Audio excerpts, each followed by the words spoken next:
Okay, let's try to understand a Cassandra utility called SSTableloader. So in this video, we'll try to understand what is SSTableloader, how to use it, and what we can do with SSTableloader. Okay, I'll give you some use cases where SSTableloader will be helpful. So use case one, let's say you have a snapshot backup. Let's say you have a key space, you backed up, and you have a snapshot backup of that particular key space. Now, for some reason, someone dropped that key space. Now, with the help of Assistable Loader, you can restore your snapshot backup into your key space again. So, Assistable Loader will be helpful to restore snapshot backups. Okay. Now, one more use case. Let's say you have a 10 node cluster with replication factor set to 5, and you have a test cluster with 3 nodes and a replication factor set to 1. Okay. Now you want to copy data between these nodes. So from 3 node cluster, you want to copy data to a 3 node cluster with the different replication factors, right? So using Assistable Loader, it is possible to move or copy or load the data into your 3 node cluster, and it is possible in a reverse way also. So you can copy data from your 3 node cluster to a 10 node cluster. So all that number of nodes and no number of replication factors, no, they don't need to be same. It can be same or it can be different, but still Assistable Loader will work, and it will load the data, and it will load relevant data to relevant nodes. Okay. Now the third use case is something, you have a pre-existing SSTables and you want to load them into a new cluster completely. So it is possible to do that using Assistable Loader. Now let's understand all these things practically, but because I already mentioned SSTables many a times, I would like to talk about SSTables in a very quick way. Let's try to see what are SSTables, what is the internal components of Cassandra, and also let's try to have a quick walkthrough on Cassandra storage engine and all these internal components. Okay. A little bit about me. My full name is Anil Kumar, and I work as a Cassandra DBA, and I love teaching. And you can find me on LinkedIn. The link is in description. Now, this is what I was, you know, like mentioning Cassandra storage engine, right? So these are the components, internal components in Cassandra. So you have a memory components and you have a storage components, and it is similar to any database engine, isn't it? So every database engine will have memory component and storage components.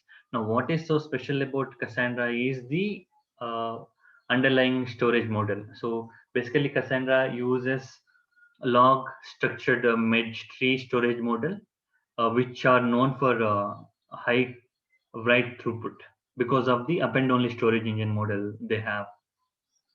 So that is the reason, if people, whenever you heard about Cassandra, people will tell you Cassandra is so good for writes because of the underlying storage model.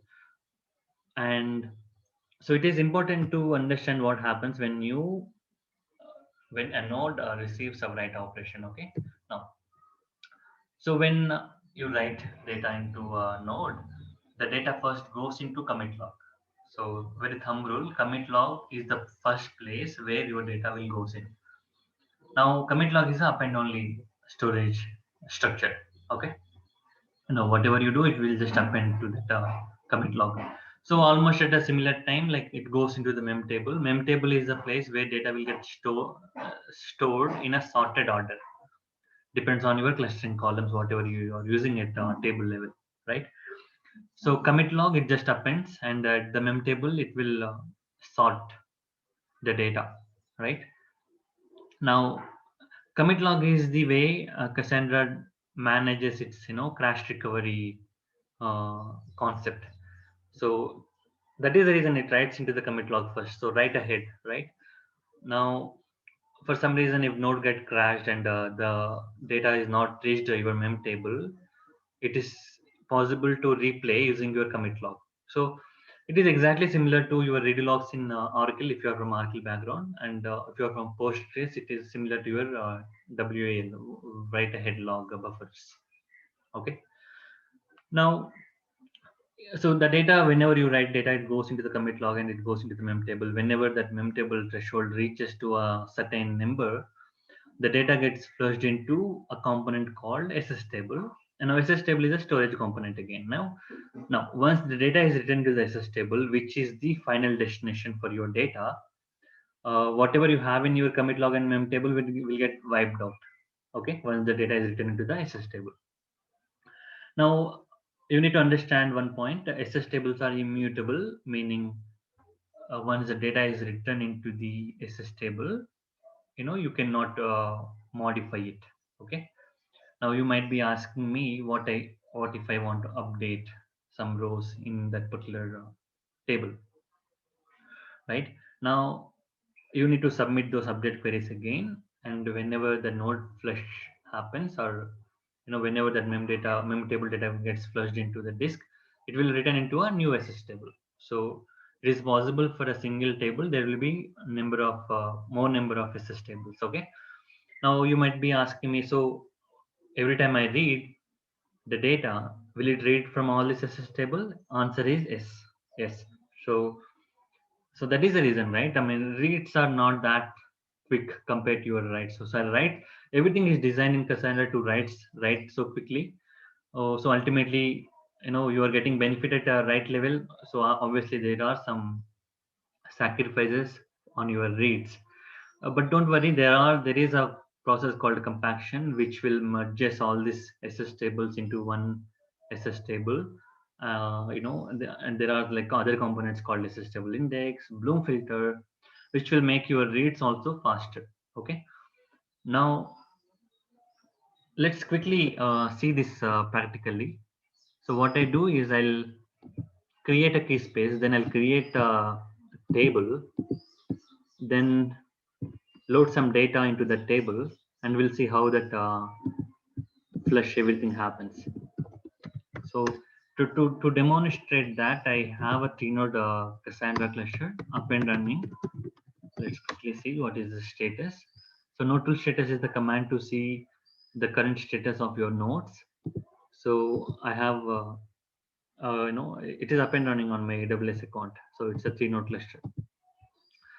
Now let's connect. SQL SH is the command line utility to connect to your Cassandra cluster.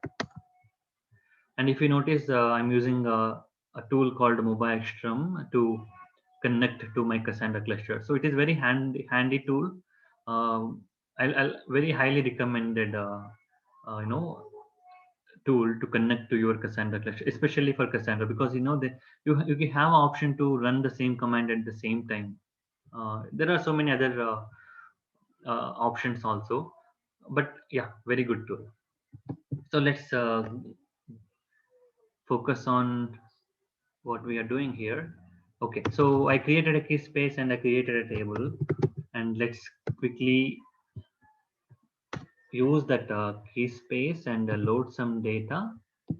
So to see how that flushing all that things are happening. Okay, I inserted some data.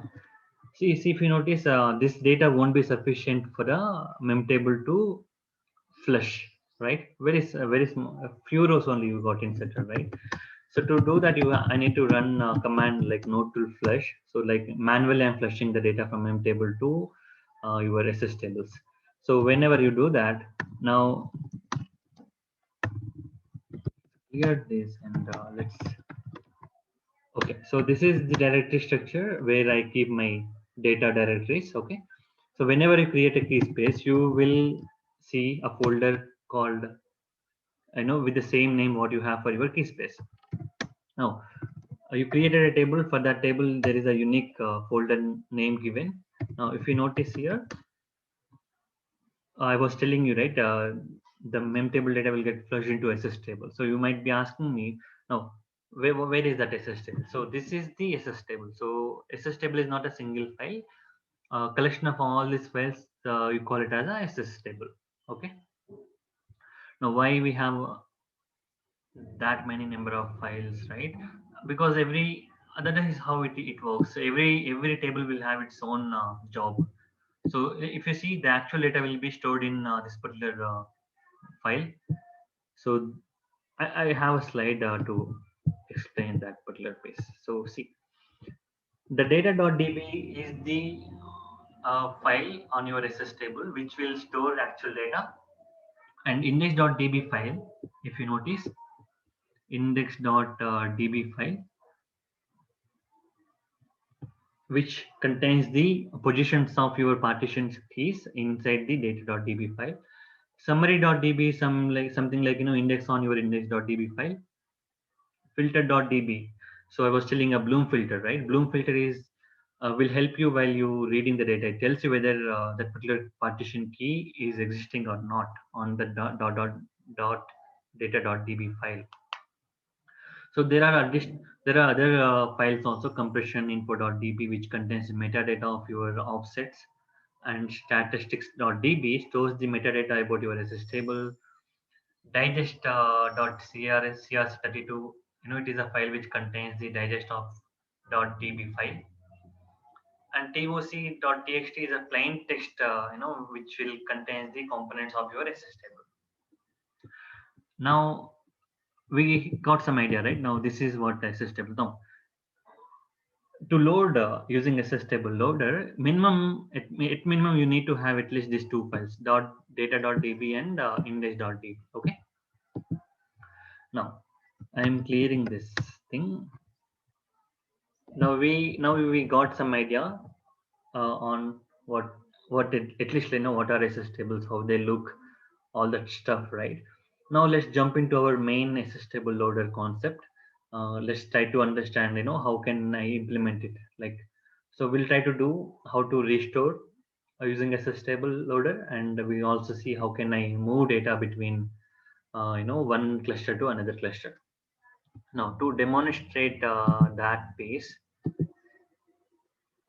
okay, if you remember, like when I did a manual flush to see how can I get the SS tables, right? Now, so if you are practicing, if you are practicing Cassandra, maybe like with some few queries, like that is how you're practicing. That is not the right way to learn the subject. So you need to have a kind of a flow. You need to have okay, let's say, like, you need to have a setup where you get some data flows into your cluster all the time.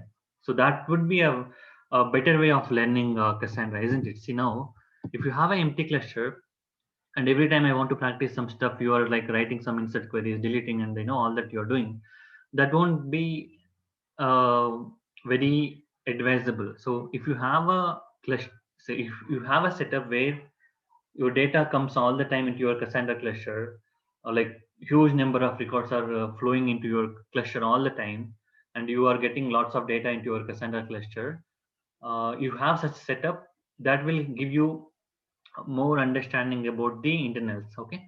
Now let me show you. I have a cluster. I have a one more cluster where I have only one single node. See, this is one cluster which is having three nodes. Tool status. So I have one more cluster. So we use SSTableloader to copy data between these two clusters now in some time. Now I have this cluster. If you notice, I have a cron tab running there where I get some live data all the time into my cluster. See, if you see, while we are discussing, we are like my cluster is loading with data like 500 rows. Every 5 minutes I'm getting 500 rows of data into my cluster. Now how can I do that? So I'll give you a GitHub link.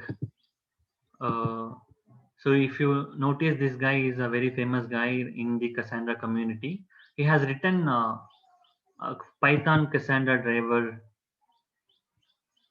connector. Okay, so with this particular driver, what you can do is you can actually achieve what I'm doing here. So you can load the data continuously into your Cassandra cluster, which will help you to understand Cassandra more in detail. Now, he also has a YouTube video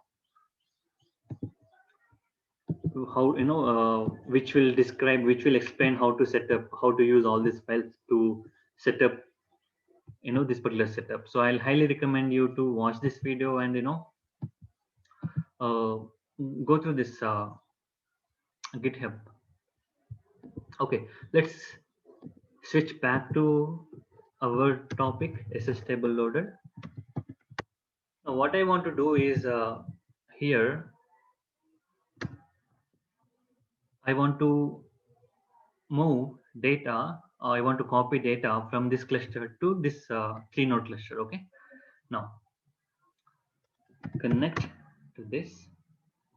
Like I have a key space called sales, and I have this many tables. Okay, so what we're gonna do? What we're gonna do is we'll try to copy this product table, which is inside this single node cluster, into a 3-node cluster. Okay. Now to do that, I have to copy SS tables related to product table into this particular cluster. Okay. Exit cd data sales products.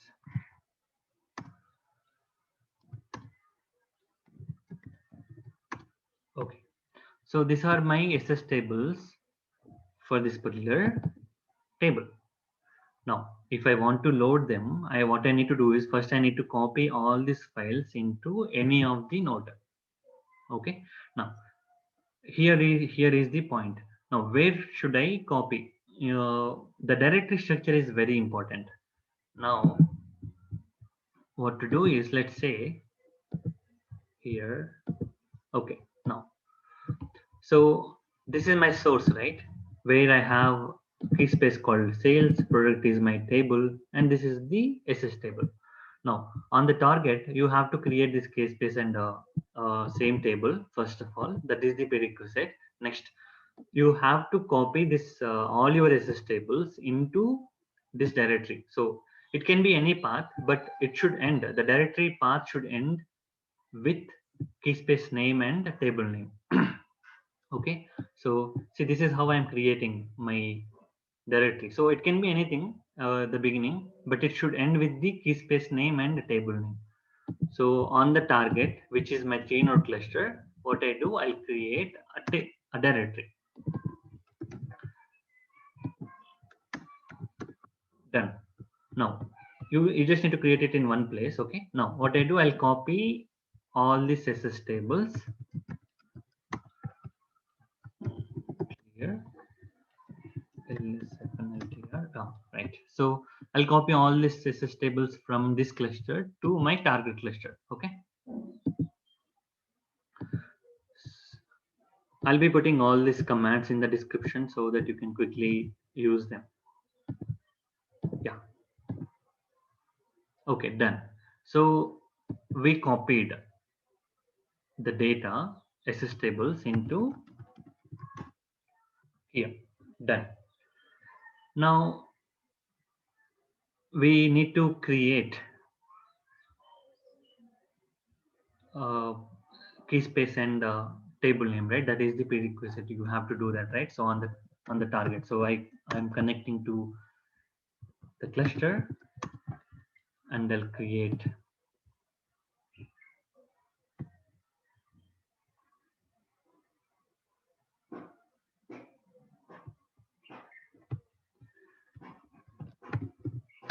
SQL SH describe sales.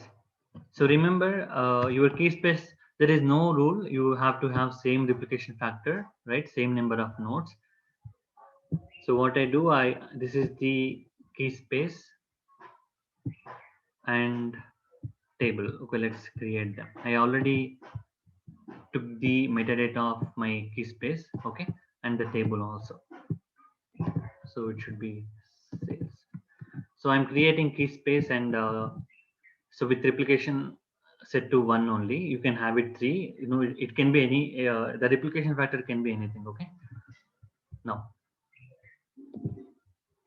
so on the target, I created a respective key space and a respective table. So use sales and describe tables. Done. Clear.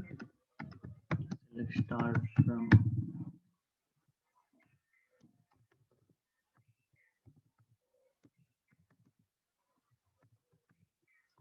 So what we did is, on the target, we created a key space and a table, and we already copied the SSTables, right? Now, what I do, I'll take one more terminal for Cas1. Yeah, now clear.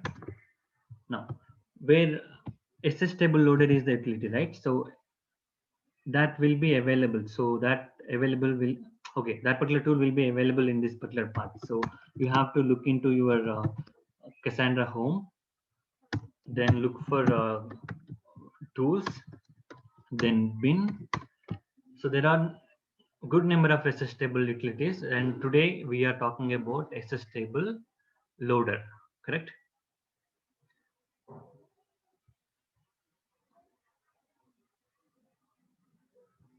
Let me locate it. SSTable. Okay, so here it is. So it is inside the bin folder. Okay, yeah. So this is where you will see the SSTable loader utility. Okay, yeah. Now clear. So we are in that 3-node cluster, right? Node tool states. So we have key space and table ready, and we have already copied the SSTables. Now I use a command called SSTableloader. See, this is the command to load the data now. So you have to say SSTableloader. You need to provide one single active node. So we have 3-node cluster. I'm giving one node IP. If authentication is enabled, you have to pass your authentication details. So in my case, authentication is enabled at the cluster level. So I am passing username and password. And you're telling where your SSTables were copied, right? That location, correct? Now, so you will go and run that command. So what it does is, it will automatically streams the data to all the nodes. See here, into all the 3 nodes.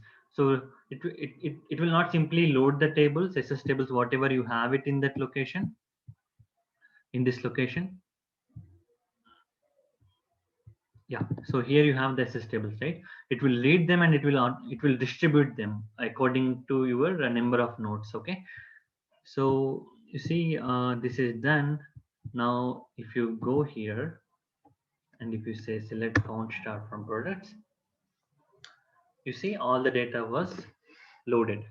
Now, is it loaded into only single node? We need to test it, right? So let's exit from here and max code, and I'll just disable this 2 terminals. So whatever I am typing, they won't get reflected here. Okay, now cd and go to data.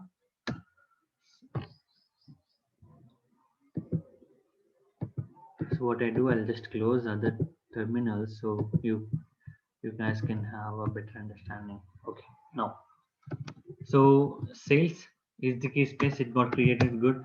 Then okay, products also got created. ls. If you notice, all the data got nicely distributed into all the 3 nodes, right? See, everywhere you see that so you copied to some location, from there you loaded, and the data got loaded into your Cassandra cluster. Okay, so that is how you do it. Let's try to do some more examples on the same concept. Now you have already having the SS tables here, right? So what I do is let's exit this and connect to Cassandra node,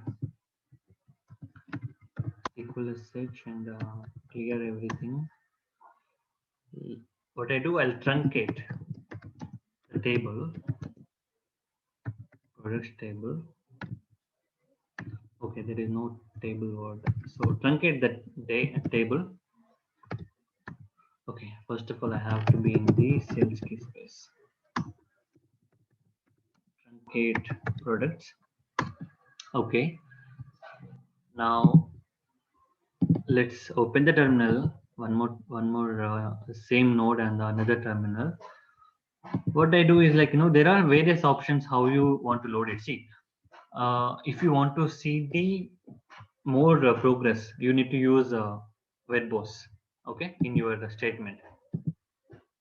So that will give you some more information about what is going on with your SSTable command, SSTable loader command. Okay, it give you the progress also, how the data is progressing, how much percentage got completed, all the details. So additional logging,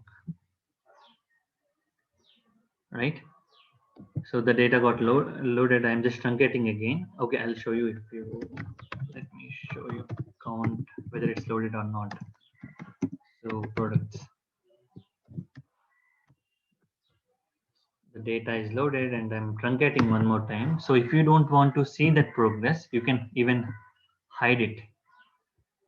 So by saying no progress, okay. If you run this, what happens is it will not show you anything. It just run that command. Okay, not here. From command level, you need to run that. Running it. So there won't be any progress. It will simply does the job for you, right? It will not giving you how much percentage it got completed, all those things. So you can see it, yeah, whether it got loaded or not. Yeah, it got loaded. Then truncate it one more time. So you can even speed up the process by saying connection number of connections. You can even slow down. See, let's say you don't want to uh, overload your system resources. So you can, what you can do is you can put a additional option throttle. Let's say 1 MB. What it does is it will use the uh, resources properly. Now with this, what happens is it will take some time to load because you're not doing it very quickly. You're using only total one is telling 1 MB. So it's a balanced way of loading the data. So you're not putting additional extra pressure on your system resources, right? See, this time it is slow. It is not that fast compared to how we did it last time because you are using this particular option here, right? See, clearly you're noticing it, right? So it is taking some time to load. Yeah. See, it took 34,000 milliseconds. So previously it should be lesser. See, previously it was only 7,000 milliseconds, but when I used total, it took 34,000. So I mean that is what we needed, right? Anyway, now. So I hope you got the picture how to load the data between the different clusters with different number of nodes. So you don't need to worry about the number of nodes and replication factor. SSTableloader will automatically takes care of it. Now, what we wanted to do is the next piece SQL search use sales select count.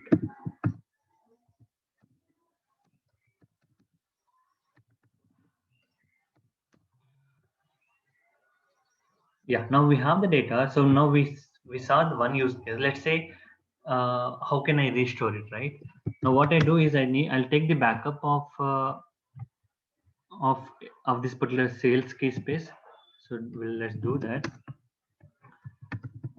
So in Cassandra, you need to take backup on each node, right? So it is not like you run the node to snapshot command from one single place. Yeah, clear. Now what I do is like I'll take a node tool snapshot -t is for to give you the name for your backup. So what I do, okay, I have already the command is handy. Okay, let's take node tool snapshot and put it in a folder called sales backup multi paste. So this is the advantage of having using this particular tool. So we okay, backup is ready. Quickly have a check. So cd data sales products mkdir snapshot is. So now I have the backup, right? Sales backup, which I just took it, right? Now, because we have the backup now, what I will do is I'll drop the key space and we'll try to restore it using backup. So SQL sh drop key space sales. So we have the backup, and let's say someone by mistake deleted the key space. I'll tell you one more thing. When you drop a key space, because in Cassandra ML file that auto snapshot set to true. Because of that, whenever you drop a key space or drop a table, Cassandra will automatically initiate, snapshot backup behalf of you. Okay. Now, so now our understanding is how to use SSTableloader to load snapshot backup back into your key space and the table. How you recover it. Now, concept is same again. Now you have backup SSTable files all over, right? On all the three nodes, you have a backup for your sales key space. So the rule is same. You have to create a folder with the key space name and table as a ending, and you need to put all the SST on your backup into that directory. Let's see that practically. Now, what I wanted to do here is create a directory in every node. So clear everything. Make directory -p. So I'm creating a directory. If you notice, forget about what is the path I'm using, but I'm ending with sales and product. So that is important. Okay, create it. Done. Now go to your backup location where you took that backup, right? cd data sales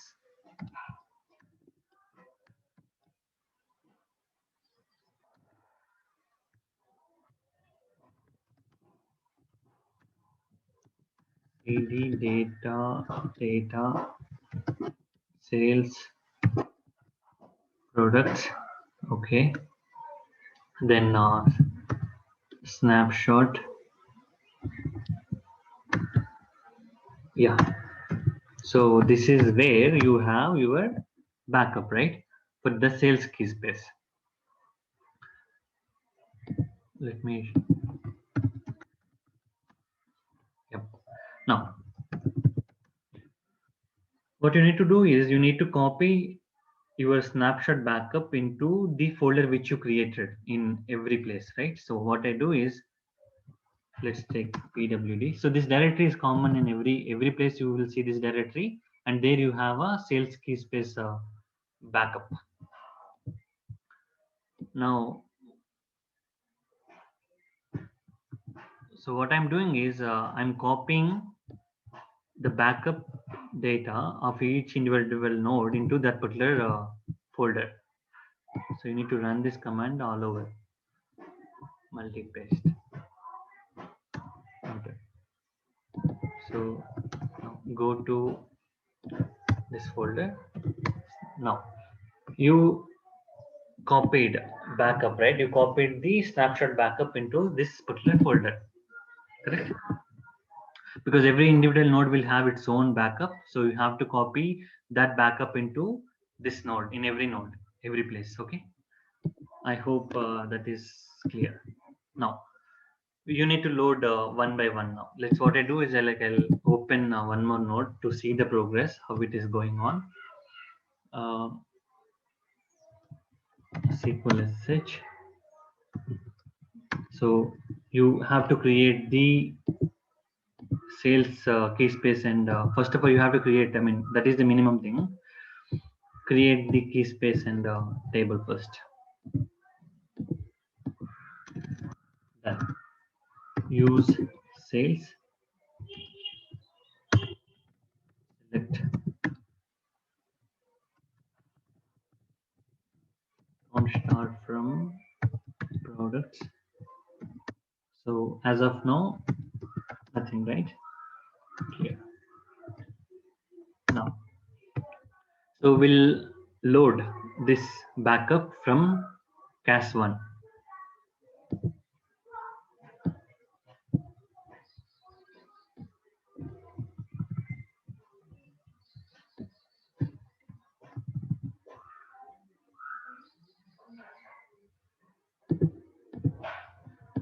So let's understand the command one. So I'm using SSTableloader, and I'm telling, load. We are loading into. So you need to provide at least one active node IP, right? Authentication is enabled, and from here I have the backup, right? See, that got loaded, and let's see how many rows were loaded. So after loading a snapshot backup from node 1 using SSTableloader, I got 10,000 rows back into my cluster, right? Now,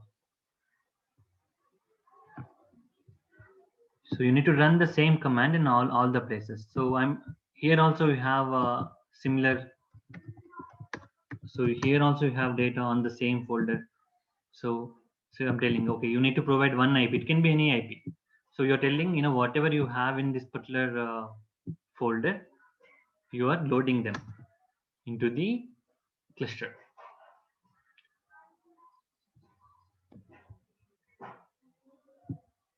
Done. Now let's go and check. So you got some more rows, right? So same thing. PWD. Here also I have snapshot backup. So again, I'm telling, whatever the snapshot backup I have in this folder, load it into this particular cluster. So it can be any name. You have to give at least one node IP.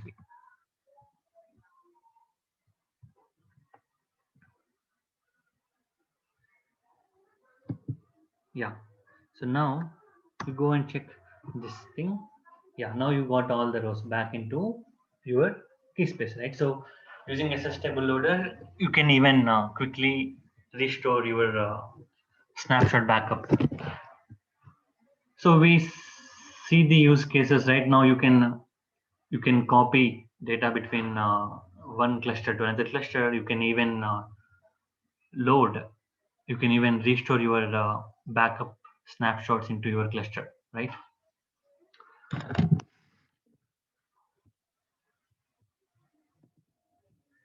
So I'll keep all these commands what I used in the description, so that you can guys practice. And I also want you to look into this particular YouTube video and this particular link to set up your own live cluster.